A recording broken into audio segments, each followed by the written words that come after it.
Bom dia a todos. Esse trabalho é uma pesquisa experimental que foi conduzida no grupo de pesquisa Lampejo, em Vitória, no Espírito Santo. Esse grupo fica dentro de uma casa espírita tradicional de lá, chamada Comunidade Espírita Esperança. E o objetivo dele foi buscar informações sobre pessoas falecidas usando um método específico chamado varredura medianímica.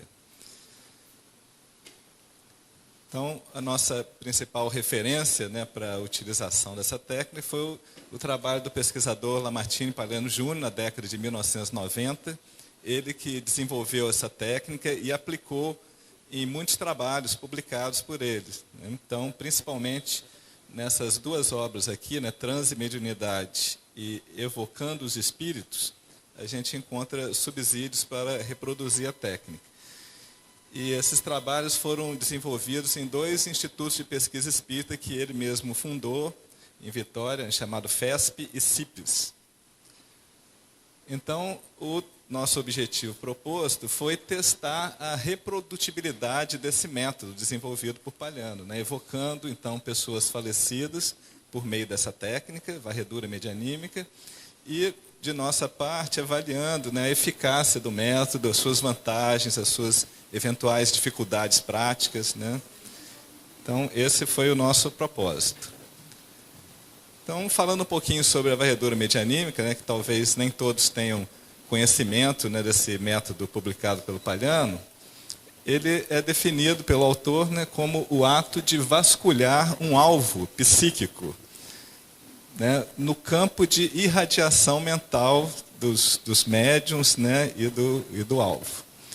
Então, esse termo, essa expressão, foi criada fazendo uma analogia com a operação de um radar. Um radar ele emite ondas, essas ondas atingem um alvo e são refletidas, e com isso o radar consegue obter informações sobre esse alvo. Então, fazendo uma analogia com o trabalho dos médiuns, dos sensitivos, os médiuns também emitem ondas mentais, nessas ondas atingem um alvo determinado e espera-se que ele consiga obter informações sobre esse alvo. Essa é a dinâmica do método. Então, alguns princípios são definidos na elaboração desse método aí. Um deles é que todos os canais possíveis de percepção são igualmente valorizados, tanto os mediúnicos quanto os anímicos.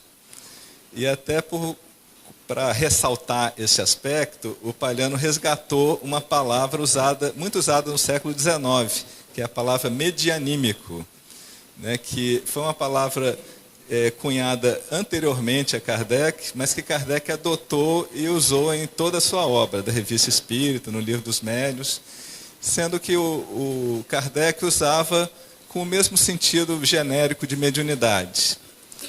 E o Palhano usa com um sentido mais amplo da mediunidade, que também engloba o potencial anímico do indivíduo. Por exemplo, se um médium tem a possibilidade de ter uma dupla vista, ou ter um desdobramento, ou ter uma clarividência anímica, isso também é válido no processo de captação de percepções. Então, o que é mais valorizado não é o modo como as informações são captadas, mas sim o grau de clareza e precisão que elas venham a ter. Então, por exemplo, não importa se foi por meio de uma psicografia mecânica ou foi por meio de uma simples intuição. O que importa é se ela foi precisa, se ela foi clara. Então, isso que ele procurou aferir de alguma forma. Outro princípio também preconizado é a canalização de um transe. Isso aí a gente pode colocar em contraposição ao estado de passividade em que o médium fica aguardando alguma coisa acontecer. No transe canalizado, não, o médium se concentra especificamente num objetivo. Ele não quer captar qualquer coisa do universo, ele quer captar informações sobre um objetivo. Então, por isso que ele é canalizado numa direção. E com isso, espera-se que o médium tenha menos dispersões psíquicas, que ele tenha um alcance mais apurado. E um outro princípio é o conceito de um campo psíquico coletivo. Também o método espera que, ao se trabalhar com um conjunto de médiums, e esses médiuns estejam assim afinados em termos de coesão, de afinidade, de harmonia entre si, de união de propósitos, isso forma um campo que potencializa o resultado do grupo. Que o resultado do grupo vai ser o superior a de qualquer um daqueles indivíduos isoladamente. Né? E esse princípio, o próprio Kardec, ele aborda isso, né, no Livro dos Médiuns, quando ele fala do todo coletivo, que é algo que pode auxiliar o desenvolvimento dos médiuns iniciantes, né, quando eles fazem parte de um grupo. Né? Então, esses são os princípios que suportam, né, a utilização da técnica. E, basicamente, as etapas principais são essas. Né? No momento anterior ao início da varredura medianímica, alguém faz uma solicitação de irradiações em favor de outra pessoa. Seja essa uma pessoa encarnada ou desencarnada. No nosso caso aqui, era sempre em relação a pessoas desencarnadas, né? Porque o nosso propósito era obter informações sobre desencarnados. Né? Essas solicitações são feitas num protocolo, e esse protocolo fica de conhecimento apenas do coordenador da reunião. Os médiuns não tomam conhecimento dele, num primeiro momento. Né? Então, quando inicia propriamente, né, a reunião, é feita aquela etapa tradicional de harmonização, né, uma leitura preparatória, uma prece, um pedido de auxílio dos bons espíritos, uma musiquinha de fundo, né, aquele momento inicial de harmonização. Em seguida, o coordenador apresenta os dados básicos sobre a pessoa para a qual a varredura medianímica se dirige. Então, são apenas dados sucintos, né? Depois eu vou mostrar aqui quais são. E propõe ao grupo de médiuns algumas questões que os médiuns devem procurar captar em seu transe canalizado. Né? Então, qual é a situação dessa pessoa, se existe algum problema, né? Qual é a causa desse problema, o que pode ser feito para ajudá-lo à distância, quais as recomendações a serem passadas para os familiares, né? No caso de uma pessoa encarnada, para a própria pessoa, eventualmente. Né? Em seguida, inicia-se, propriamente dita, a varredura medianímica. Então, o coordenador faz uma prece dirigida à pessoa, né, o objetivo da varredura. Os integrantes do grupo, né, se concentram nas irradiações em favor daquela pessoa, né, no intuito de auxiliá-la energeticamente, e iniciam o seu transe canalizado com o propósito de captar informações. Em paralelo, fazem um registro por escrito das informações. No método Palhano, ele permitia que os registros fossem orais também. Né? No nosso experimento, a gente combinou de fazer apenas registros por escrito para que não houvesse influência, né, mútua entre os médiuns do grupo. No final do experimento é feito um laudo, é feita uma análise de convergência, de complementaridade das percepções obtidas, e é feita uma síntese, uma conclusão, né, de todas essas percepções. Então, as vantagens esperadas do método, né, com base na teoria espírita, é que, primeiro, a pessoa que é o objeto da varredura medianímica, ela se beneficia com os efeitos da irradiação à distância, porque o método se baseia numa irradiação. Né? Segundo, que os médiuns do grupo se beneficiem com o efeito do todo coletivo, né, preconizado por Kardec. Terceiro, que as recomendações obtidas no laudo final vão ter a vantagem de ter um respaldo coletivo, em vez de ser a opinião de um único médium, né, um único sujeito perceptivo. Nenhum dos médiuns do grupo ostenta o status principal. Todos, né, em princípio, têm igualdade ali. O fruto do trabalho é coletivo. Né? E também o fato do coordenador ter uma ferramenta de controle, ter um protocolo que ajuda a filtrar possíveis percepções imprecisas, né, de algum médium. Né? E, por fim, o fato do trabalho como um todo ter um propósito benevolente. Né? Deseja-se fazer uma prece, uma radiação em favor de alguém, né? Deseja-se o bem a essa pessoa. Então, isso aí, né, toda vez que dois ou mais, né, estão em nome de Jesus, né, Jesus está presente. Né? Então, espera-se o concurso dos bons espíritos também para auxiliar o resultado do trabalho. Né? Então, os protocolos utilizados, né, esse aqui é o protocolo do que o solicitante entrega ao coordenador. Né, ele tem um conjunto maior de informações aqui. Né, o nome da pessoa para o qual se faz a varredura medianímica, a data de falecimento, a idade ao falecer, o último endereço que essa pessoa morou, né, a causa da morte, a sua crença religiosa, a sua profissão, alguns entes queridos mais próximos dessa pessoa, tanto encarnados quanto desencarnados, e algumas características peculiares dessa pessoa. Qual o objetivo desse conjunto de dados? Ele não pretende ser um conjunto exaustivo de todas as informações possíveis, mas ele pretende ser assim, um conjunto que dê possibilidades de já se fazer um primeiro controle, né, das percepções com o que está escrito. E depois tem um segundo passo de controle, que é com o que não está escrito. Né? Às vezes são percebidas informações que não estão anotadas no protocolo. Né? Então se recorre aos familiares que conheciam a pessoa para se verificar outros dados que venham ser captados. Né? E esse segundo protocolo aqui, mais resumidinho, são os dados que o coordenador apresenta para o grupo no momento da varredura. Então, ele contém apenas o primeiro nome da pessoa, então não traz o sobrenome para a pessoa já não tentar fazer uma inferência, pertence à família tal, então deve ter tal característica, né? A data de falecimento, a idade ao falecer e o último endereço. Né? No nosso experimento controlado, nós tomamos o cuidado para que as pessoas, né, para as quais a gente dirigiu a varredura não fossem de conhecimento dos médiuns do grupo. Na verdade, cada médium atuou como solicitante uma vez, né, e nas demais vezes como sujeito perceptivo. Então, quando ele atuava como solicitante, né, a gente tomou cuidado para que a pessoa para que ele solicitasse não fosse de conhecimento de todos os demais integrantes do grupo. Então, a nossa metodologia foi, nós usamos os próprios integrantes do grupo Lampejo como sujeitos perceptivos. Né? O grupo tem 12 pessoas, nós usamos 9 pessoas como sujeitos perceptivos, sendo que essas pessoas, nem todas tinham experiência mediúnica.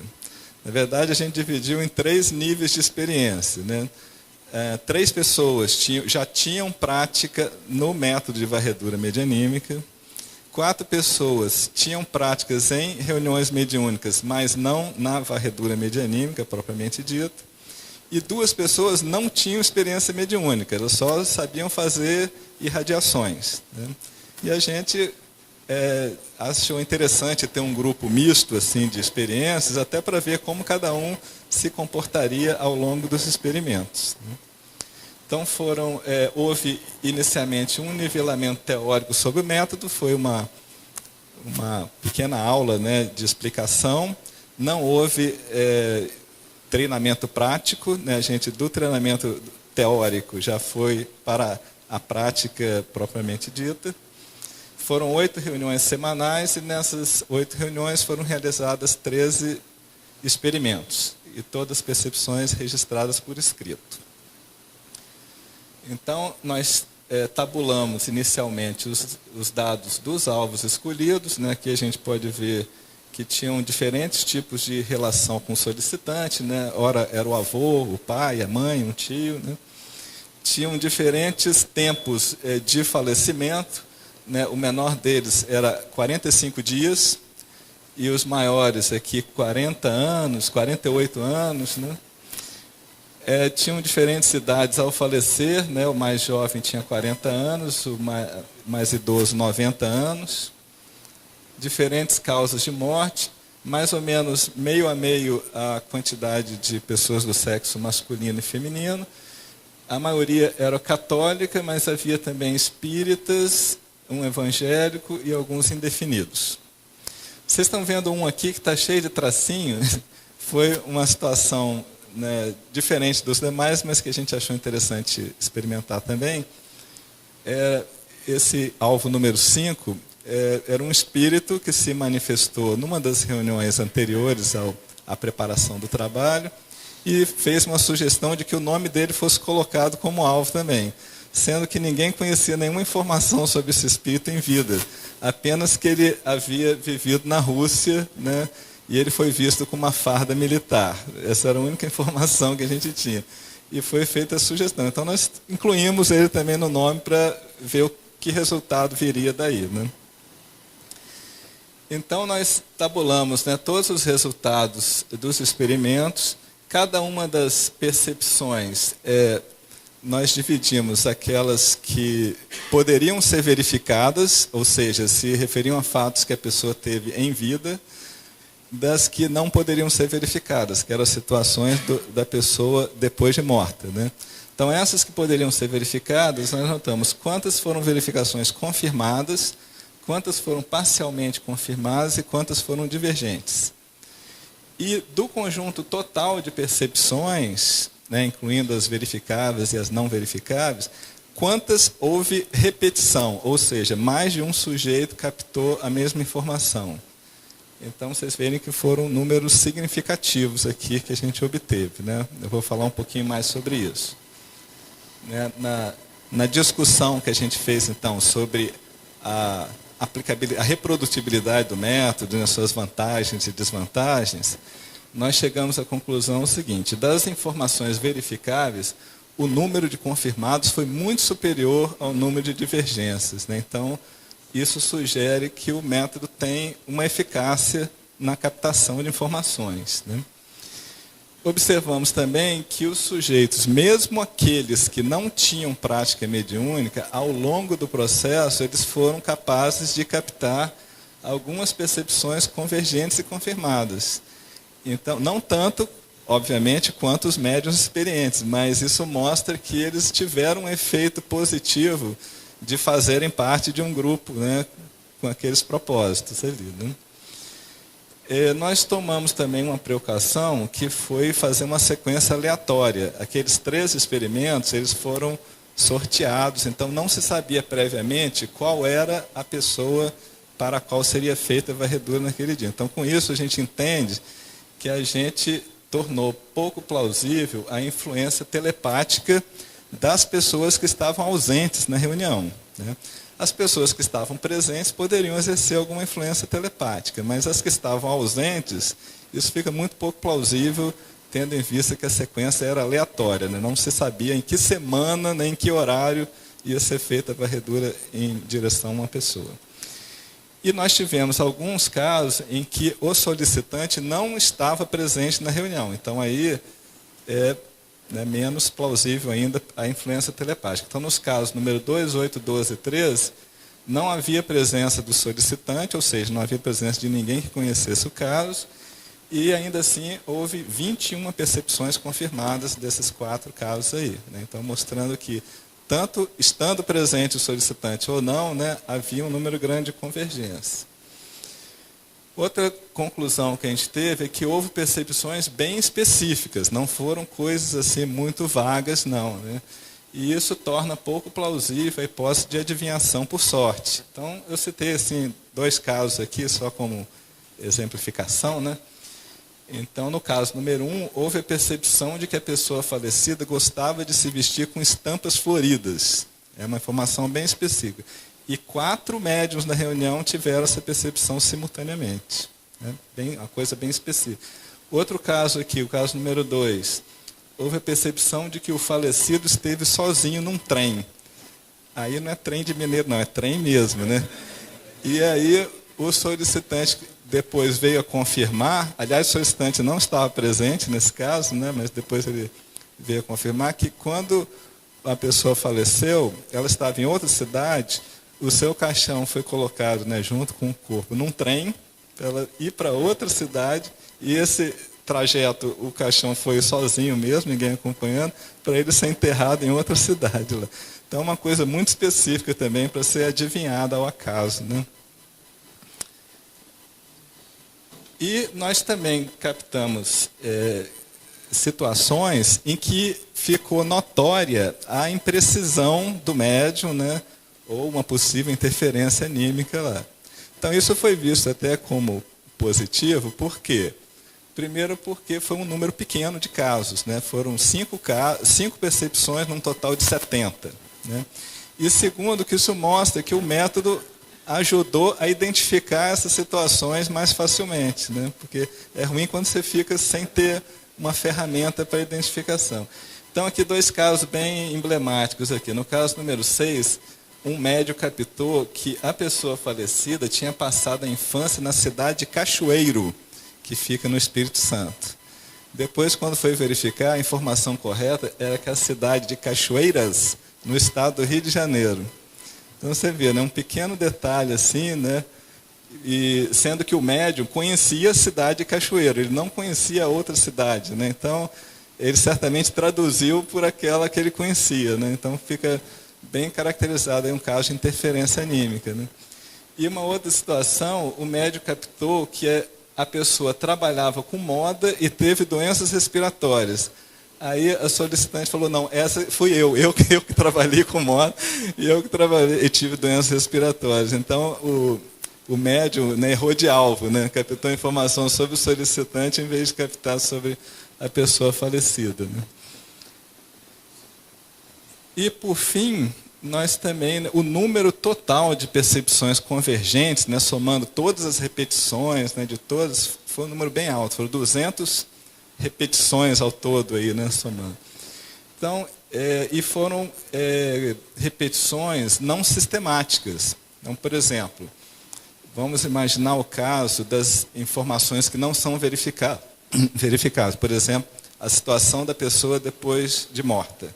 Ela pode estar em sofrimento, pode estar serena, pode estar alegre, pode estar triste, pode estar num hospital, né? Então, são várias possibilidades que existem, né? E houve situações de percepções de cada uma dessas possibilidades, né? Teve casos que perceberam que o espírito estava no hospital, teve outros que perceberam que o espírito estava eufórico, outros perceberam que o espírito estava em sofrimento, outro que ele estava assim, sereno, porém tristonho, e com repetições, né? Então isso mostra que não houve uma percepção sistemática, e ainda assim houve convergências, né? O que reforça a hipótese de que a percepção foi precisa, né? Aí um exemplo emblemático, então, sobre aquele caso número 5, que é o caso do espírito que pediu para colocar o nome dele na lista de pessoas dos experimentos, né? Então, esse era um caso não verificável, porque ninguém conheceu essa pessoa em vida, não havia nenhum registro biográfico dessa pessoa, né? Esse caso, houve 26 percepções convergentes sobre esse alvo. E coisas bem específicas, né? Por exemplo, que ele teve uma origem rural, que ele estudou em escola militar, mas ele não exerceu a função de combatente, ele exercia uma função de estrategista militar, e que, ao longo da carreira dele, ele se interessou por ciências ocultas, mas ele fazia isso de forma discreta, porque isso era mal visto no exército e pela igreja, né? Então, foram coisas bem específicas sobre esse alvo também. Então, conclusões que a gente tirou é que os experimentos sugerem a eficácia do método. E que, como vantagens, nós temos que ele não requer faculdades extraordinárias de um médium. Então, isso é diferente, por exemplo, quando os pesquisadores do passado estudavam a senhora Piper, por exemplo, que era uma clarividente extraordinária, né? Então, eles queriam provar as percepções criptestésicas usando um médium extraordinário, né? Isso aqui não, a gente consegue evidenciar essas percepções, né, de criptestesia com médiums com faculdades não extraordinárias, né? Outro aspecto vantajoso do método é esse aspecto coletivo, né? Ninguém fica com um status de superstar aí, né? O trabalho fica difuso entre todos os integrantes ali, né? E o método ajuda a identificar imprecisões e interferências, que a gente acha positivo também. Como possíveis embaraços, né, mas que são contornáveis, nós entendemos que existe uma cultura no movimento espírita de que o bom médium é aquele que tem uma boa passividade, né? Aquele que fica quietinho lá, aguardando acontecer alguma coisa, sem atrapalhar o processo.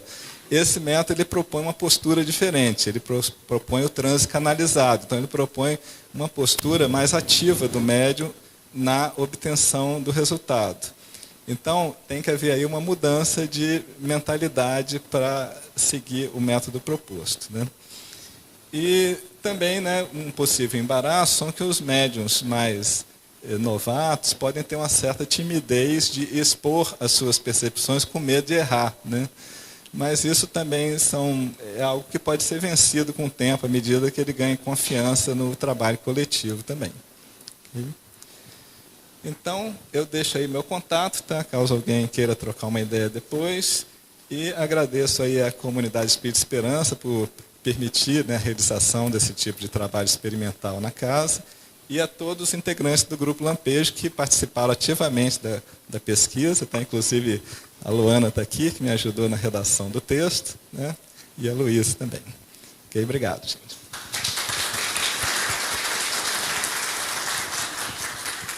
Então, nós estamos agradecendo muito, Rafael, e temos um espaço agora de 10 minutos para perguntas e comentários. Então, por favor. Eu chamo Jader, sou de Belo Horizonte. Antes de tudo, Rafael, se vocês todos me permitem, eu queria remeter todo mundo ao dicionário Ruais e que vocês olhassem lá o verbete trem. E aí vocês vão ver que nós, mineiros, é que estamos certos. A segunda coisa, eu queria destacar nesse slide o médium Wallace Neves. O Wallace tem livros atribuídos a Malba Tahan. Eu li Malba Tahan na minha juventude, a gente tinha coleção completa no Cefet, tá? E o texto do Wallace é muito próximo do texto do Malba Tahan encarnado. E recomendo que leiam esse livro ao contrário, que peguem da metade para frente, que tem a história, tá? Leiam primeiro e depois leiam os primeiros textos. Eu já falei com a Lachato para inverter, eles não me ouvem. Tá? E eu queria chamar a atenção para o termo criptestesia, que o Rafael utilizou, que algumas pessoas devem ter perguntado. Ele foi redefinido e muito utilizado por Charles Richer, como o Samuel, que tem um livro sobre Richer, não está aqui.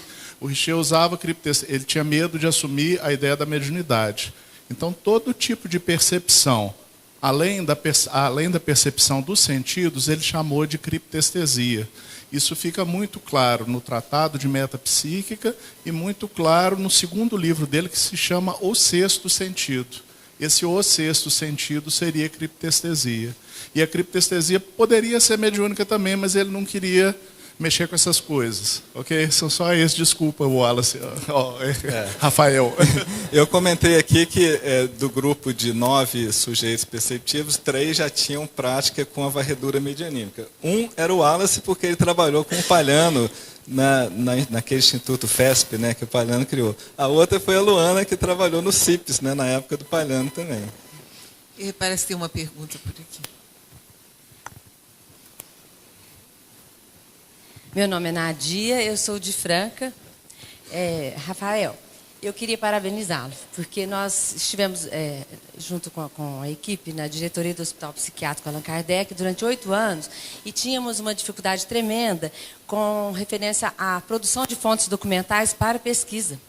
Então, o que nos é rotineiro, no cotidiano, muitas vezes é óbvio, não é, para que futuros pesquisadores venham a ter os documentos de acesso, e a gente deixa, não é? A gente vai deixando e não produz. Como no hospital, nós iniciávamos os trabalhos às 8 da noite, os pacientes dormindo, desdobravam, comunicavam, muitas vezes pacientes emudecidos, né? E comunicavam ali nos trabalhos mediúnicos, e nós não documentávamos isso. Então, a minha fala é nesse sentido, parabenizar e dizer que nós seguimos o Lamartine Palhano Júnior no Laudos Espíritas da Loucura, e que era assim, um método que a gente conseguia passar para os professores, para os médicos na época e para os participantes das reuniões. Então, nesse sentido, Rafael, vocês estão fazendo ciência. Parabéns. Viu? Obrigado.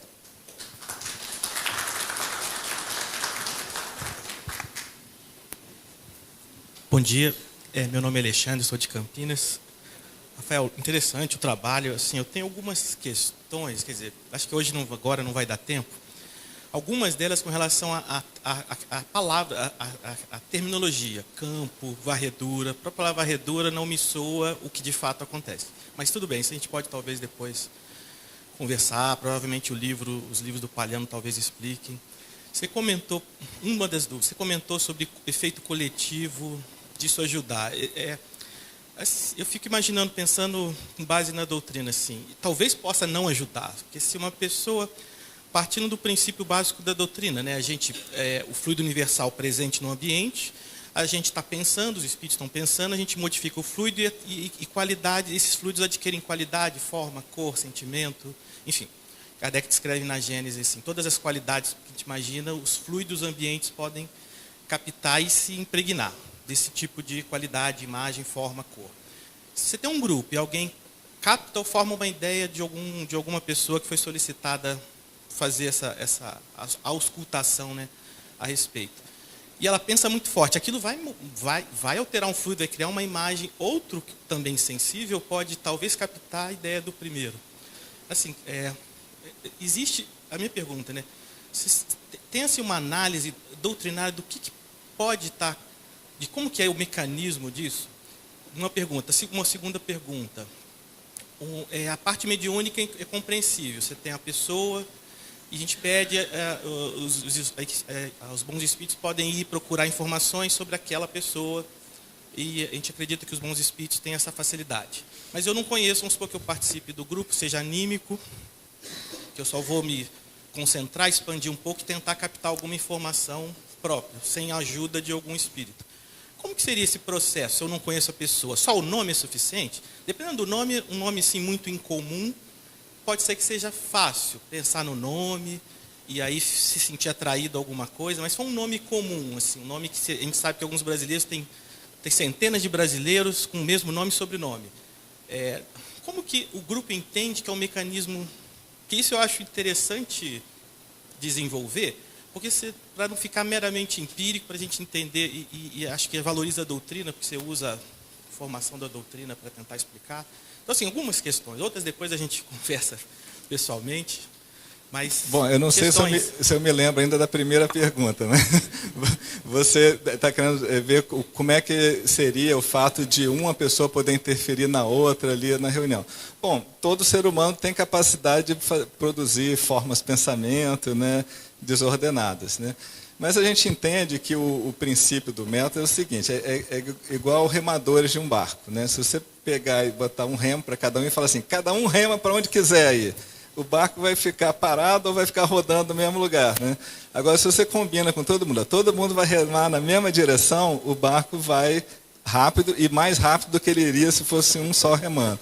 Então, o objetivo do método é isso, é tentar fazer todo mundo remar num propósito, assim, e criar essa coesão.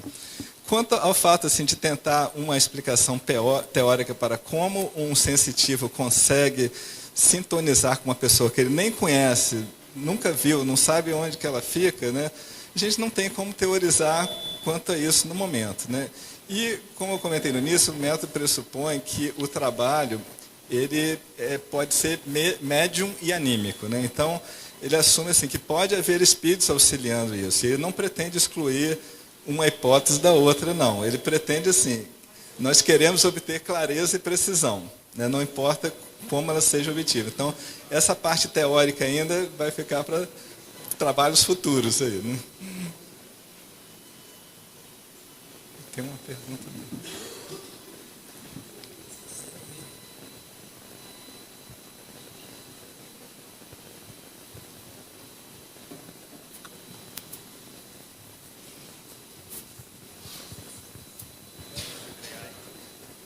Bom dia a todos, meu nome é Wagner. Complementando o que você está observando, Allan Kardec diz nas experiências dele que quando ele queria comunicar a algum espírito, esse espírito já se encontrava lá, porque no momento em que ele pensava em fazer essa comunicação, o espírito já recebia essa informação.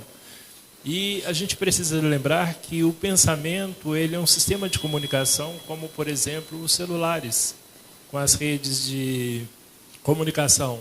Apesar das imagens dos sinais ser transmitido em 360 graus, ele traz um código que somente aquele aparelho que precisa ser comunicado tem e recebe aquela mensagem, e ele capta essa informação e a mantém. Os outros, percebendo aquele código, acabam descartando.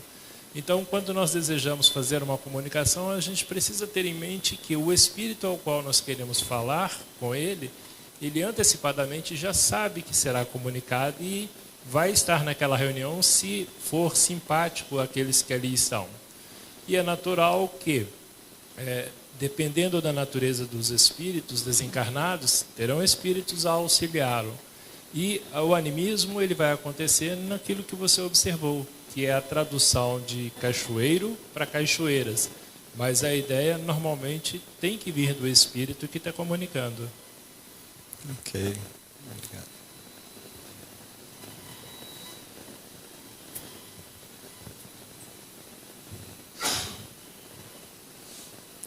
Eu concordo com a sua opinião, só fazendo um adendo aqui, quanto ao termo anímico, né? O termo anímico é muito usado no movimento espírita em relação a interferências que o sujeito faz em relação a uma comunicação mediúnica. Mas o anímico aqui é usado num sentido mais amplo, como o que o Aksakov usava, que era o seguinte: o potencial que a alma do próprio sujeito perceptivo tem em captar informações do mundo sem participação de outras entidades. Então, o fato de você ter uma dupla vista e saber o que está acontecendo agora lá em Pedro Leopoldo, né, por exemplo, isso pode não ter participação de espírito nenhum, e é um fenômeno anímico, né? Então ele é usado nesse sentido mais amplo também. Só uma correção, gente. O Aksakov chamava isso de personímico. Nós, espíritas, é que temos usado o termo anímico depois de outras influências. Ele usou o termo anímico com outro sentido, com outra finalidade. Isso, que é essa exatamente que você colocou, personímico. Tá? Eu queria, se você me permite também, sempre que a gente faz uma metáfora, a gente está fazendo uma metáfora sobre como deve funcionar a mediunidade. Você fez a metáfora do rádio. A gente não descreveu um mecanismo, a gente não tem uma certeza de que se dá exatamente dessa forma ou que há. São formas que os espíritos tentam utilizar dentro da nossa compreensão, da nossa linguagem, para a gente poder fazer uma comparação. E sobre as teorias, em respeito aos céticos, tá? Isso que o Rafael colocou pode ser explicado de 3 formas. Tem 3 grandes teorias para isso. Você tem a teoria da telepatia, que vai ter alguma dificuldade para explicar alguns dos resultados que o Rafael explicou. Você tem a teoria da superpeça, tá? Que, se me permite, Humberto, é super metafísica também, que é a capacidade da mente ir buscar informação em qualquer lugar do universo. Tá? Eu acho mais difícil acreditar nisso do que acreditar nos espíritos. E você tem a teoria espírita. E a teoria espírita fala no acesso a informações que são enviadas pelos espíritos e que nós sabemos que passam também pelo psiquismo do médium, que é exatamente isso que o Rafael está mostrando. Então a gente tem... A teoria espírita não é só da mediunidade. Kardec, quando teorizou, ele falou que o fenômeno da mediunidade poderia ter interferência do médium, da influência do médium na comunicação. Tem um capítulo do Livro dos Médiuns sobre isso. Então, a teoria espírita ela é um pouquinho mais ampla e desafia a gente a tentar, com certeza, distinguir uma coisa da outra. Agora, quanto ao que você falou, Alexandre, no nosso grupo, a gente tem uma terceira parte na reunião mediúnica em que as pessoas narram o que perceberam e não falaram. Porque o que acontece? Alguns médiuns têm muita... já foi feita pesquisa que diz que para distinguir mediunidade de doença mental, num delírio, o delirante ele tem certeza do que ele fala, mesmo que seja absurdo. E o médium, ele tem sempre insegurança do que ele percebe. E ele sempre fica perguntando, será que é meu? Será que é meu? E pelo tanto de cabecinha que está baixando aí, eu vejo que é uma coisa real. Então, quando a gente fala essas coisas, mesmo correndo o risco de ser telepatia, a pessoa se sente mais segura de falar assim, olha, eu estou percebendo uma coisa que não foi inventada só na minha cabeça e que não é percebida pelos sentidos. Tá? Então, ainda que seja telepatia, isso é importante para o desenvolvimento da mediunidade, segundo falava Kardec. Só corroborando, né, a gente teve duas situações em que poderiam ser explicadas claramente como telepatia. Como, por exemplo, um dos médicos percebeu quem foi a pessoa solicitante. Foi fulano de tal. Porque ele falou, apareceu para mim a imagem do fulano de tal ali que está na reunião. Então, poderia ser uma influência telepática. E outros casos não poderiam. Então, a gente acha que ocorreram todos os tipos de situação. Ocorreram influência personímica, né, no caso do cachoeiro, cachoeiras. Ocorreu percepção telepática, talvez. Ocorreu influência mediúnica, por exemplo, no caso em que foi feita a evocação de um espírito que ninguém conheceu em vida, né, claramente mediúnico. Então, acho que foi um pouquinho de cada coisa, né, e o método não pretende teorizar qual caso foi qual.